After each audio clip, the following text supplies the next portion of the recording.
شرعی پردہ کیا ہے؟ ویلکم ٹو پردہ سیریز ڈے 2۔ شرعی کا لفظ شریعت سے نکلا ہے اور شریعت کا مطلب ہے اللہ اور اس کے رسول کے وہ احکامات جو قیامت تک کے لیے لازم ہیں۔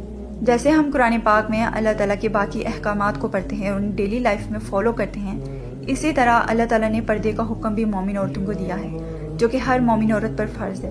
یہ پردہ کسی بھی انسان کی بنائی ہوئی رسم یا کلچر نہیں ہے۔ اللہ سبحانہ تعالیٰ نے سورہ احزاب آیت نمبر 59 میں فرمایا کہ جب عورتیں باہر نکلیں تو اپنے اوپر چادر ڈال لیا کریں تاکہ وہ پہچانی جائیں اور ستائی نہ جائیں۔ جب ہم نے اللہ کا یہ حکم پڑھ لیا تو اس کے بعد ہماری ذاتی رائے یا بہانے کوئی اہمیت نہیں رکھتے۔ ہمارا دل کیا کہتا ہے یہ اہم نہیں ہے، اصل یہ ہے کہ اللہ نے ہمیں قرآن پاک میں کیا حکم دیا ہے، ہمیں اس کو فالو کرنا ہے۔